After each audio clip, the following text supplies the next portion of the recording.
ధన్వంతరి నమః. Dear friends, నా పేరు professor doctor T Venugopalarao, Ojas ayurvedic centre, Chikkadapalli, Hyderabad. Friends, diabetic పేషెంట్స్లో మనకి రకరకాల కాంప్లికేషన్స్ చూస్తుంటాం.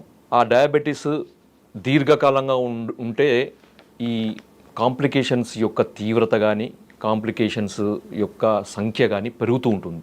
అలాంటి కాంప్లికేషన్స్లో ఒకటి ఇది డిమెన్షియా అంటారనమాట. డయాబెటిక్ డిమెన్షియా అంటే ఇది మెమొరీకి సంబంధించిన ఒక ఇష్యూ అనమాట. దీంట్లో ఏమవుతుందంటే కాగ్నిటివ్ స్కిల్స్ తగ్గుతాయి. తర్వాత బిహేవియరల్ చేంజెస్, చిన్న చిన్న విషయాలు కూడా గుర్తు లేకపోవడము, తర్వాత కోపం ఎక్కువగా రావడము, చిరాకుగా ఉండడము, ఇలాంటి మనం రకరకాలుగా ఈ డిమెన్షియాలో మనము చూస్తుంటాము.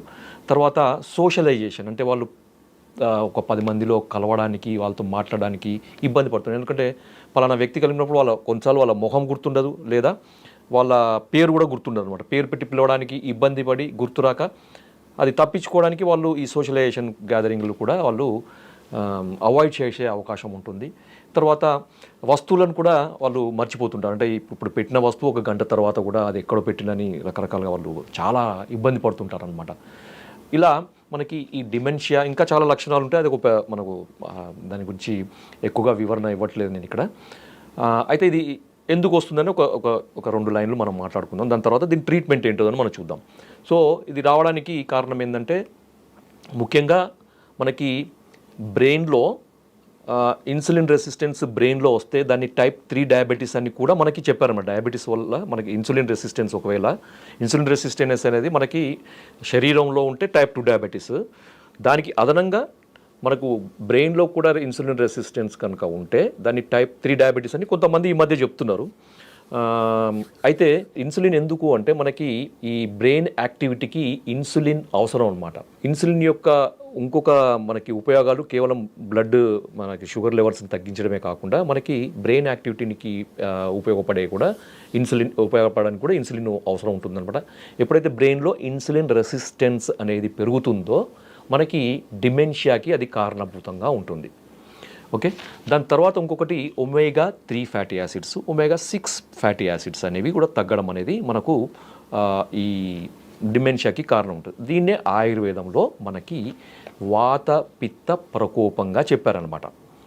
డియర్ ఫ్రెండ్స్, మనకి ఆయుర్వేదంలో ఈ సమస్యను ఎదుర్కోవడానికి అద్భుతమైన మనకి వైద్య విధానాలు ఉన్నాయి. దాంట్లో మీకు ఒక చిన్న ఎగ్జాంపుల్ లాగా నేను ఇప్పుడు ఒక రెమెడీ చెప్తాను. రెమెడీ అనేది కొద్ది వరకే పనిచేస్తుంది, కాకపోతే మీకు ప్రివెంటివ్గా అందరూ వాడుకోవచ్చు. స్టార్ట్ అయిందంటే మాత్రం ఇది వాడి దాని తర్వాత మీరు ఆయుర్వేద వైద్యులను సంప్రదించి దానికి సంబంధించిన మంచి మందులు ఉన్నాయి ఆయుర్వేదంలో, అవి వాడండి. సో దీన్ని మనము ఘృత మరీచం అని అంటారనమాట. అంటే మీకు తెలవడానికి ఘీ పెప్పర్ అంటే ఏమని చెప్పారంటే ఆయుర్వేదంలో శుద్ధ గవ్యం ఘృతం తప్తం మరీచైర్వా కణాన్వితం రసాయనం సదాపేయం ఘృతపానం ప్రశస్యతే రూక్షక్షత విషార్తానం వాతపిత్త వికారినాం. ఈ 4వ లైన్ చెప్తున్నాను, అది చాలా ఇంపార్టెంట్ ఈ సందర్భంలో. హీన మేధ్య స్మృతీనాంచ ఘృతపానం ప్రశస్యతే. అంటే ఎవరికైతే ఈ ఇంటెలిజెన్స్, కాగ్నిటివ్ స్కిల్స్ తగ్గుతాయో, మెమరీ పవర్ తగ్గుతుందో వాళ్ళకి, అంటే హీన మేధ్య స్మృతి అంటారనమాట, వీళ్ళకి తగ్గిన వాళ్ళకి ఘృతపానం ప్రశస్యతే, ఘృతపానము ఒక అద్భుతమైన పరిష్కారం అని చెప్పారనమాట. అది కూడా మనకి మనకు మరీచ కణాన్వితం అని చెప్పారు కదా. మరి ఇది ఎలా చేసుకోవాలి అంటే మీరు ఒక 1/2 లీటరు మంచి, ఇక్కడ ఎందుకన్నారంటే శుద్ధ గవ్యం ఘృతం, ఆవు నెయ్యిని మాత్రమే తీసుకోవాలి. గవ్యం అంటే ఆవు, ఘృతం అంటే నెయ్యి.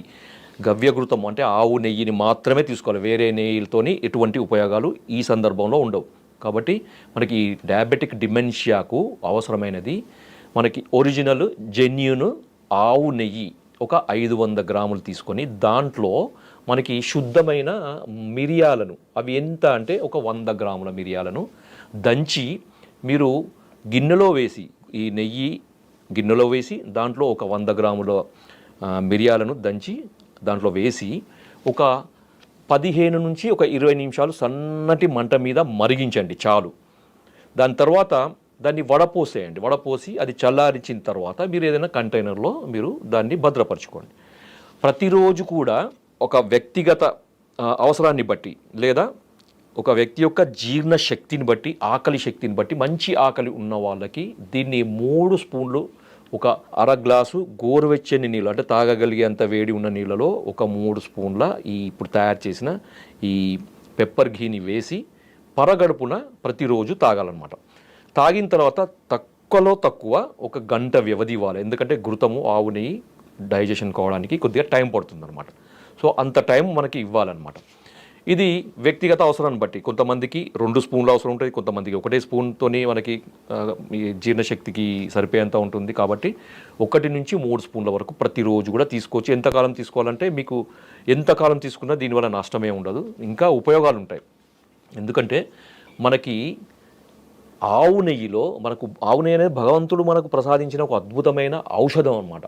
దాని యొక్క విలువ తెలియక మనకు ఇన్ని రోజులు మనకు ఆయిల్ అని, ఈ ఆయిల్ అని, తర్వాత కొలెస్ట్రాల్ నెయ్యి కొలెస్ట్రాల్ పెరుగుతుంది మన మీద ఒక తప్పుడు అభిప్రాయాన్ని మనకి క్రియేట్ చేసి మనకు ఈ ఘృతాన్ని, మనకి నెయ్యిని దూరం చేశారనమాట. ఇప్పుడు మళ్ళీ తెలుసుకొని మళ్ళీ ఘృతం, ఈ ఆవు నెయ్యి వాడండి అని చెప్తున్నారు. ఎందుకు అంటే దీని యొక్క మీద రీసెర్చ్ జరిగిన దాన్ని బట్టి వాళ్ళు చెప్తున్నారు.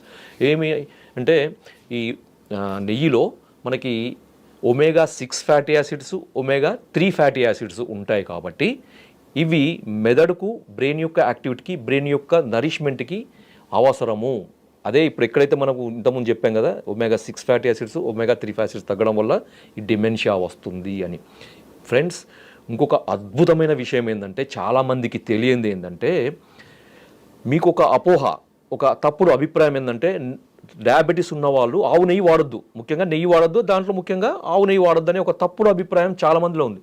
నిరభ్యంతరంగా వాడుకోండి. ఎందుకంటే టైప్ 2 డయాబెటీస్ రావడానికి ఒక కారణం ఏంటంటే ఇన్సులిన్ యొక్క రెసిస్టెన్స్, ఇన్సులిన్ పని చేయకపోవడము. ఇన్సులిన్ సరిగా ఉత్పత్తి అవుతుంది కానీ అది కణాలకు చేరకుండా ఉంటుంది. ఎందుకంటే ఇన్సులిన్ ప్రభావం అనేది అక్కడ ఉండదన్నమాట. ఎందుకంటే రెసిస్టెన్స్ వస్తుంది.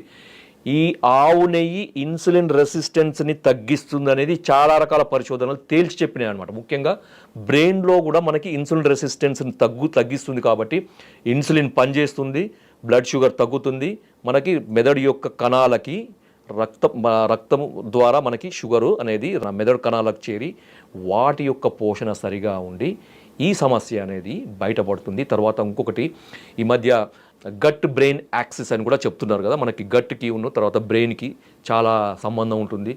ఎందుకంటే మనకి గట్ అనేది కూడా సెకండ్ బ్రెయిన్ అని చెప్పారు. ఎందుకు అంటే మనకు బ్రెయిన్లో అయితే న్యూరల్ నెట్వర్క్ ఎంతైతే మనకు ఉంటుందో అంతే న్యూరల్ నెట్వర్క్ అనేది మనకి కోలంలో, పొట్టలో ఉంటుందని మనకి చెప్పారు. ఇదే ఆయుర్వేదంలో మనకి ఎప్పుడో చెప్పారు. అపాన స్థానము, మనకి పంచవిధ వాతాలలో అపాన వాతం అనేది ఒకటి. దీనివల్ల మనకి ఈ అపాన స్థానంలో ఉండే అన్ని అవయవాలకి నర్వ్స్ సప్లై, కండక్షన్ ఉంటుంది. దానివల్ల దీని అపాన స్థానం చెడిపోవడం వల్ల దాని యొక్క ప్రభావం మనకి మెదడు మీద ఉంటుందని, బ్రెయిన్ మీద ఉంటుంది, శిరస్సు మీద ఉంటుందని ఆయుర్వేదంలో కూడా ఎప్పుడో చెప్పారు. సో అది ఇంకా డీప్గా మనం వెళ్ళకుండా గట్ బ్రెయిన్ యాక్సిస్లో మనకి దానికి సందర్భంలో మనకి కోలన్ చెడినప్పుడు, అంటే గట్ చెడినప్పుడు దాని ప్రభావం మెదడు మీద కూడా పడుతుంది. కాబట్టి ఘృతపానం తీసేయడం వల్ల, అంటే ఈ ఆవు నెయ్యి తీసుకోవడం వల్ల ఏమవుతుందంటే, ఈ ఆవు నెయ్యిలో ఉండంటే నేను సైంటిఫిక్గా చెప్తున్నాను, ఈ బ్యూటరిక్ యాసిడ్ అనేది ఉంటుందన్నమాట. ఈ బ్యూటరిక్ యాసిడ్ ఏం చేస్తుంది, అది మిగతా ఫుడ్ సోర్సెస్లో దేంట్లో కూడా ఇంత మోతాదులో ఉండదు. ఒక్క ఆవు నెయ్యిలో అన్నిటికంటే ఎక్కువ పరిమాణంలో మనకి ఈ బ్యూటరిక్ యాసిడ్ ఉంటుందన్నమాట.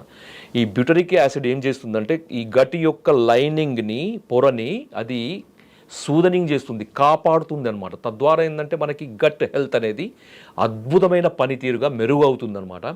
తద్వారా ఏంటంటే మనకి జీర్ణశక్తి అనేది సక్రమంగా జరిగి మనం తీసుకునే ఫుడ్ ద్వారా వచ్చే ఈ పోషకాలన్నీ కూడా మనకి బ్రెయిన్కి అందుతాయి.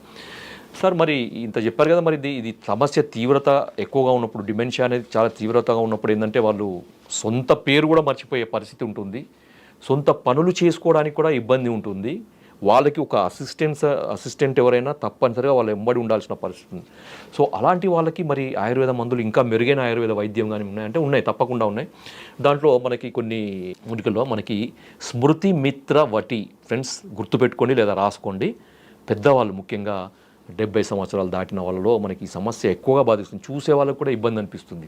బాధపడే వాళ్ళకే కాదు, అనుభవించే వాళ్ళకి కాదు, చూసే వాళ్ళకు కూడా, తర్వాత వాళ్ళకి సేవ చేయాల్సిన భార్యలు కానీ, పిల్లలు కానీ, వాళ్ళందరికీ కూడా ఒక రకమైన ఇబ్బంది అనమాట. వాళ్ళకు కూడా ఎంతోమంది అంటే వాళ్ళ జీవితంలో ఎన్నో కష్టాలు పడి ఎన్నో పిల్లలకు పెళ్ళిళ్ళు చేసి బరువు బాధ్యతలు అయిపోయిన తర్వాత ఒక ప్రశాంతమైన జీవితం గడుపుదాం అనుకునే సమయంలో ఇలాంటి సమస్య వచ్చినప్పుడు చాలా ఇబ్బందికరంగా ఉంటుంది, చాలా ఎంబరాజింగ్గా ఉంటుంది చూసే వాళ్ళకైనా కానీ సేవ చేసే వాళ్ళకి కానీ. సో అలాంటి పరిస్థితిలో ఉన్న వాళ్ళకి ఈ స్మృతి మిత్ర వటి, మళ్ళీ చెప్తున్నాను, స్మృతి మిత్ర వటి. స్మృతి అంటే మనకి మెమొరీ పవర్, లేకపోతే కాగ్నిషన్ స్కిల్, తర్వాత మనకి ఇంటెలిజెన్స్, వీటన్నిటినీ కూడా స్మృతి కింద తీసుకున్నారనమాట. ఈ స్మృతికి మిత్రం అంటే మనకి అనుకూలంగా ఉండేది, ఒక సహాయకుడిలాగా, ఒక స్నేహితుడిలాగా మనకి సహాయపడేది, దోహదపడే ఈ స్మృతి మిత్రవటి.